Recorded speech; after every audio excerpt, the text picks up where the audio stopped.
నేర్పించుకుంటూ వెళ్ళిపోయినాడు. అక్కడికి వెళ్లేసరికి మారీచుడు సుబాహుడు ఇద్దరు కనిపించారు.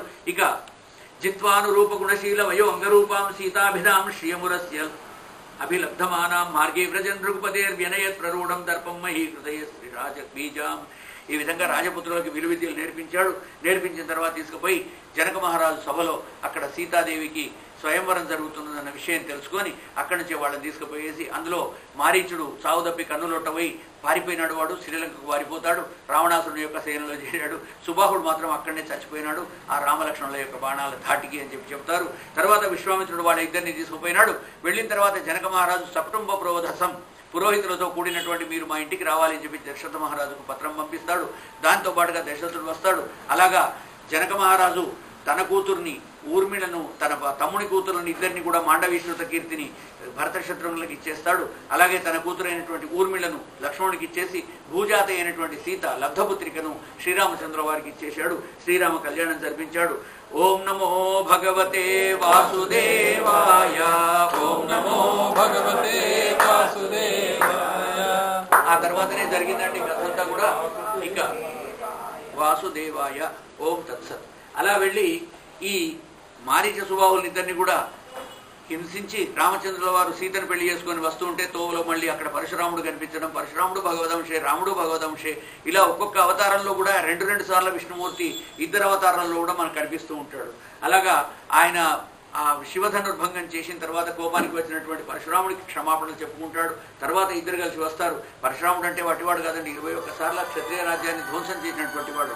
అలాంటి పరశురాముడికి నమస్కరించేసి వచ్చేసి ఇంటికి వచ్చిన తర్వాత ఇక్కడ కైకేయి ఆయనకు వనవాస శిక్ష వేస్తుంది. పాపం ఆయన వనవాసానికి వెళ్ళినప్పుడు అక్కడ వనంలో ఉంటున్న సందర్భంలో మాయాలేడి రూపంలో వచ్చేసి మారీచుడే మళ్ళీ అక్కడ సీతాదేవిని ఎత్తుకుపోవడానికి సహకరిస్తాడు. అప్పుడు రావణాసురుడు పిలిచి మారీచుడిని అడిగాట, ఒరే నువ్వు ఒక పని చేయాలరా అన్నట. అంటే ఏం చేయాలి అంటే, ఇగో మా చెల్లెలు శూర్పణఖను, శూర్పణఖ, శూర్పం అంటే సంస్కృతంలో చాట, నఖం అంటే గోరు, ఎవరి గోళ్ళైతే శూర్పం అంత ఉంటాయో దాన్ని శూర్పణఖ అంటారు. అంటే చాటలంతంత గోళ్ళు ఉన్నటువంటి స్త్రీ, అది శూర్పణఖ. రావణాసురుడి చెల్లెలైతే వరుస చెల్లెలు. ఆ చెల్లెలను ముక్కు చెవులు కోసినట్రా. అక్కడ రాముడు అనేవాడు ఉన్నాడు అడవిలో. అంతకుముందు ఆ పిల్లని నేను పెళ్లి చేసుకుందామంటే వాడు అడ్డం వచ్చి ధనుర్భంగం చేసి శివధనుసును విరిచి తను పెళ్లి చేసుకున్నాడు. నాకు అప్పటి నుంచే వాడి మీద కోపం ఉన్నది. ఆ రాముడిని సంహరించాలి. ఆయన సంహరించాలంటే మనం ఎదురుగా వెళ్ళి ముఖాముఖిగా యుద్ధం చేయలేము. ఆయన రామచంద్రుడు భగవంతుడు అంటారు. కాబట్టి ఏం చేయాలి సార్ అన్నమాట. ఏమీ లేదు, అక్కడికి నువ్వు వెళ్ళి మాయాలేడి రూపంలో, ఒక బంగారు లేడి రూపంలో వెళ్ళి ఆ సీత దగ్గర ఉన్న రాముడిని కొంచెం దూరంగా తీసుకుపో, అదను చూసి నేను ఆ సీతని ఇక్కడికి నేను ఎత్తుకవస్తా అని చెప్పి భయం వేశాట. అప్పుడు మారీచుడు అంటాడు, రకారాదీని శబ్దాన్ని భయం జనయేతీవమే. ఎవరి దగ్గరికి పొమ్మంటున్నావు నువ్వు అన్నమాట. రాముడి దగ్గరికి. రా అనే పదం ఎంతకయ్యా రావణ, నాకు రా అనే పదం వింటేనే కథ వణుకు వస్తున్నది. ఎందుకు రా అన్నమాట. ఇంతకుముందు ఒకసారి నన్ను ఆయన చావ కొట్టాడు, ఆయన దెబ్బలు నాకు బాగా తెలుసు. నేను అక్కడికి పోయినానంటే నన్ను ఆయన ఈసారి విడిచిపెట్టాడు, మా తమ్ముడిని చంపిపారేశాడు, నన్ను మాత్రం విడిచిపెడితే చావు తప్పి కన్నులొట్టపోయి నేను నీ వద్దకు వచ్చాను. రకారాదీని శబ్దాన్ని భయం జనే దీపమే అంటాడు. సంస్కృతంలో రకారం అనకూడదు, అది పాపం. రా అనేది అగ్ని అక్షరం కాబట్టి రకారం అనకూడదు. మరి ఏమనాలి అంటే రేపా అనాలి. అమ్మా రేప నిషేధం అంటారు. రేప అనే అనాలి అని కూడా చెప్పారు. మొన్న ఒక ఆయన రకారం అంటే కూడా అనకూడదు అని చెప్తే స్వాముల వారు చాలా సంతోషపడ్డాడు. అంటే శాస్త్రం తెలిసిన వాడికి అది తెలుస్తుంది. లేకపోతే కూర్చున్న అవధానంలో కూర్చున్న ప్రేక్షకులకి ఈ నియమం తెలియకపోతే రా నిషేధం అన్నాడు ఆయన. అనగా నేను అప్పుడే స్వామివారు వింటున్నప్పుడే అన్నా రేప నిషేధం అని అనాలి అని ఆయనకు మెల్లగా సంస్కృతంలో చెప్పా. స్వామివారు వింటున్నారు. వినేసి రేప అన్నాడు. నేను మాట్లాడింది ఆయనకు అర్థమైపోయింది, వీడు రేప అనమని చెప్తున్నాడు అని. ఆ తర్వాత చాలా సంతోషం అనిపించింది. అంటే రకారాదీని శబ్దాన్ని భయం జనే దీవమే అని అన్నాడు అని వాల్మీకి చెప్పాడు. చెప్తే వాల్మీకి అంతటి వాడు మరి రకారాన్ని ఎలా ప్రయోగించాడు. రేప అని అనకూడదు అని చెప్పి మారీచుడు అనాలి. కానీ మారీచుడు ఏమన్నాడు, రకారం వింటేనే నాకు భయం అవుతున్నది అన్నాడు. రేప వింటే భయం అవుతున్నది అనాలి. ఎందుకంటే సంస్కృత వ్యాకరణం ప్రకారంగా రకారం అని ఎవరు కూడా నోట్లో ఉచ్చరించకూడదు. మరి ఎట్లా అన్నాడు వాల్మీకి అంటే అప్పుడు మాధవీయ వ్యాఖ్యలోనే చెబుతాడు. మాధవీయ వ్యాఖ్యలో ఏమంటాడు, రకారాదిని శబ్దాన్ని భయించని ఎందుకంటాడు. ఎవడన్నా భయపడ్డవాడు పాము అని అనలేస్తాడరా. ఓ పామును సడన్ గా ముందర చూసినాడు, పప్ప పాము అంటాడు. వాడు ఒక్కసారి పాము అని సరిగ్గా ఉచ్చరిస్తాడా. కాబట్టి మారీచుడు భయంతో వణికిపోతూ ఉన్నాడు. వణికిపోతున్నానికి వ్యాకరణ నియమాలు ఎక్కడ యాదుకుంటాయి. హూ ఇస్ ద ప్రిన్సిపల్ అంటే ఐ ఈజ్ ద ప్రిన్సిపల్ అంటాడు. ఐ ఆమ్ ద ప్రిన్సిపల్ అనేటువంటి జ్ఞానం కూడా వాడికి ఉండదు. ఎందుకంటే వాడు భయభీతుడైన వాడు. భయంతో ఉన్నవాడికి మాట వ్యాకరణ పరంగా రావాలంటే ఎలా వస్తుందిరా అని చెప్పి మాధవీయ వ్యాఖ్యలో చెప్తారు. రామాయణానికి అనేక వ్యాఖ్యలలో అదొక వ్యాఖ్య అని చెప్పి చెప్తారు. కాబట్టి వాల్మీకి మహర్షియే ఈ పదాన్ని ప్రయోగించాడు. రకారాదీని శబ్దాన్ని భయం జనేతీవమే అని మారీచుడు అంటాడు.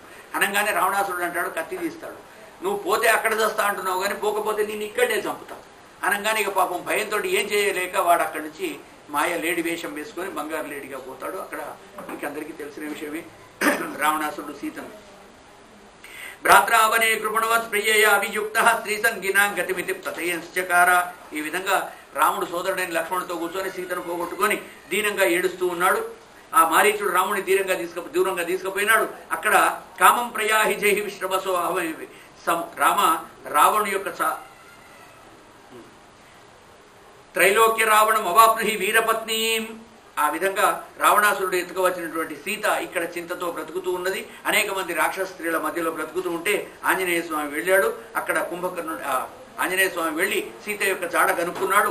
వెళ్ళివచ్చేటప్పుడు ఒక ఉత్తమ దూత ఏం చేయాలి, తనను పంపించినటువంటి యజమానికి కొంత సహాయం చేసి రావాలి. కాబట్టి చూసి రమ్మంటే కాల్చి వచ్చి ఆ లంకలో ఉన్నటువంటి సైన్యాన్ని తనే నాశనం చేసేసి రాముల వారికి వచ్చి చెప్పాడు, మీరు వచ్చిన తర్వాత కొద్దిగా ఏదో తోక మిగిలింది, ఏనుగు నేనే చంపే తోక మాత్రం మిగిలింది, మనం పోయే సాయంత రావణాసురుడిని లేపి పరేసి వచ్చామంటే నేను సీతను రమ్మన్నాను. రమ్మనంగానే సీత నా భుజాల మీద ఎక్కనన్నది. ఎందుకంటే పరపురుష స్పర్శ ఆమె చేయదు. తత్తస్య సదృశం భవేత్. రాముడు వచ్చి నన్ను తీసుకుపోతే ఆనందంగా ఉంటుంది తప్ప రాముడిని రేపు లోకలంతా ఏమంటారు, భార్యను తెచ్చుకోవడానికి చేతగానటువంటి రాముడు తన యొక్క భార్యను తేవడానికి హనుమంతుని పంపించాడని చెప్పి రాముడిని తిడతారు.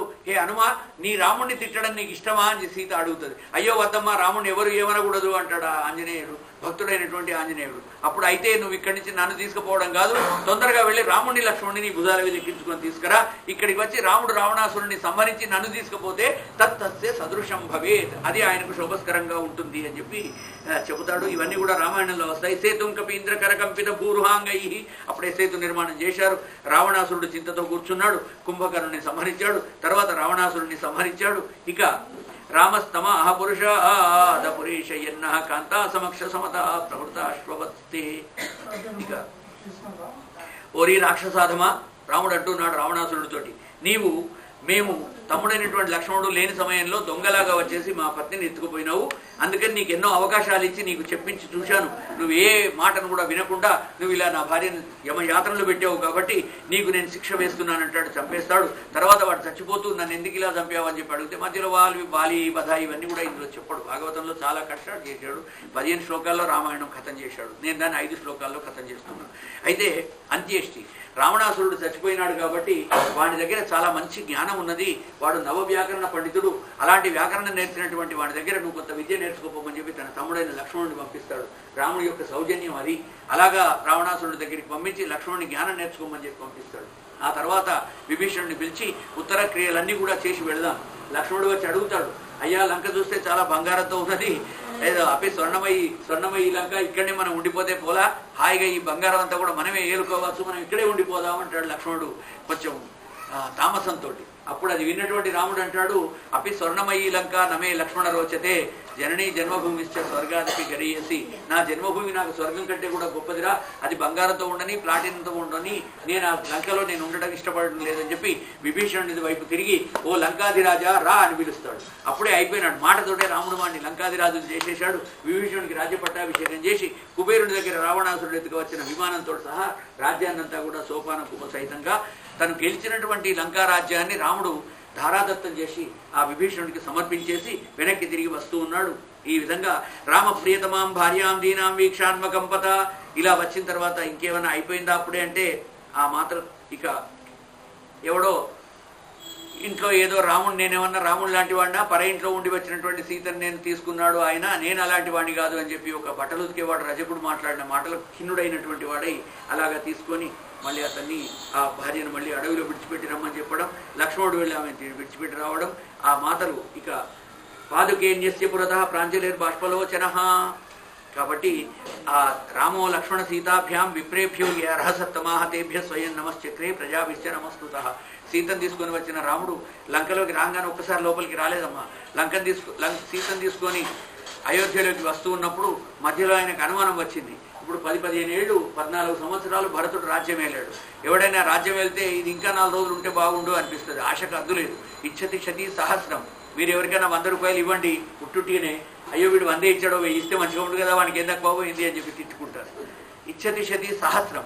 సహస్రం ఇచ్చారనుకోండి, 1000 ఇచ్చారనుకోండి, సహస్రీ లక్షమీహతే, ఓ 1,00,000 రూపాయలు ఇస్తే ఏం పోయింది అని చెప్పి ఆశపడతాట. లక్షాధిపతి తథా రాజ్యం. మీరు 1,00,000 రూపాయలు ఇవ్వండి, ఓ రాజ్యాన్ని నన్ను నాకు ఎమ్మెల్యేనో ఎంపీనో వేస్తే బాగుండు, వీడు వాటికి 1,00,000 రూపాయలు ఇచ్చాడు భగవంతుడు అని చెప్పి అలా తిడతారట. లక్షాధిపతిని చేసి వాడికి ఏమన్నా రాజ్యం ఇస్తే ఊరుకుంటాడంటే రాజాన స్వర్గమీహతే, నన్ను రాజు చేశాడు కానీ స్వర్గం ఇయ్యలేదు కదా, నాకు స్వర్గం ఇస్తే బాగుండు అని భగవంతుడినే తిడతాట.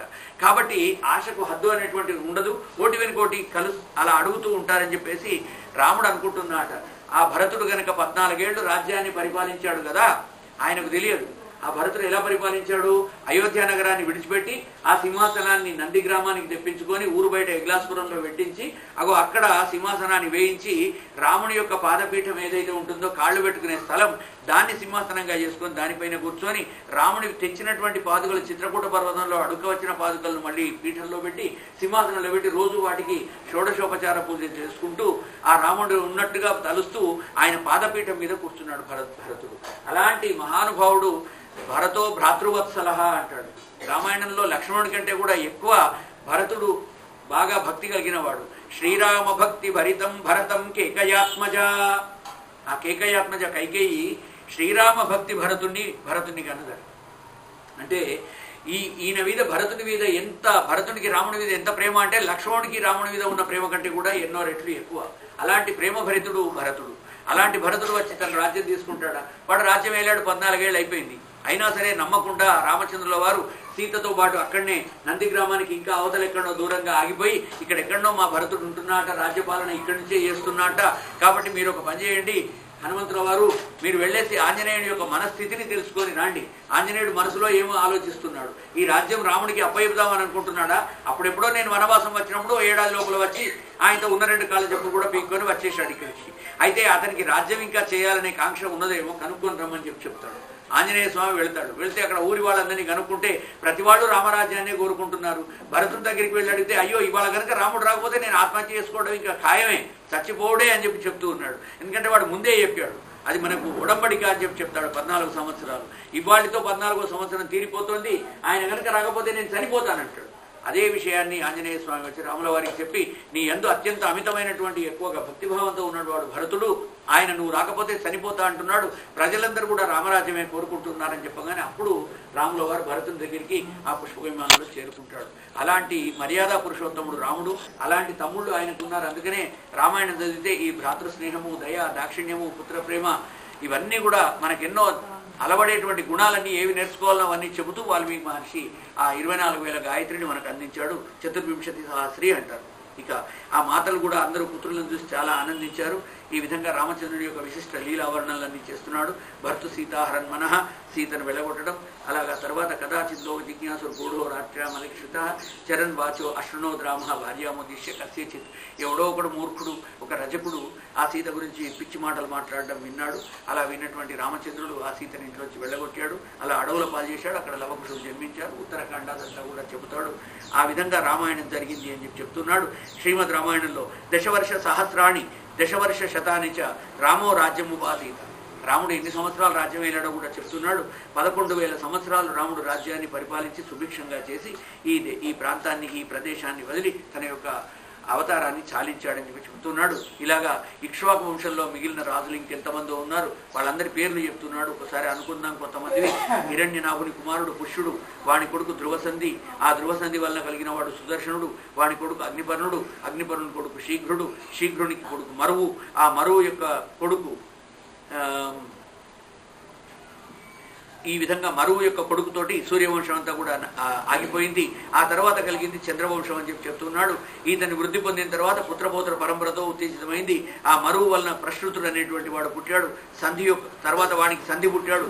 సంధి కొడుకు అమర్షణుడు, అమర్షణుడు కొడుకు మహస్వంతుడు, మహస్వంతుడు కొడుకు విశ్వసావుడు. ఈ విశ్వసావుని కొడుకు అంటే ఇక్కడ ఒక 200 పేర్లు ఉన్నాయంటే వాళ్ళందరూ కూడా రాముడి యొక్క వంశంలో, ఇక్ష్వాకు వంశంలో పుట్టిన వాళ్ళు. అలాగే నిమి చక్రవర్తి వంశ వృత్తాంతాన్ని చెప్తున్నాడు. నిమి చక్రవర్తి కూడా ఇదే వంశంలో పుట్టాడని చెప్పి చెప్తున్నాడు. మనం నైమిషారణ్యం అని ఏదైతే చెబుతామో, ఎక్కడైతే ఆ నిమి, ఆ చక్రము యొక్క సుదర్శన చక్రము అంచు వెళ్ళి దిగిందో దాన్ని నిమి అంటారు.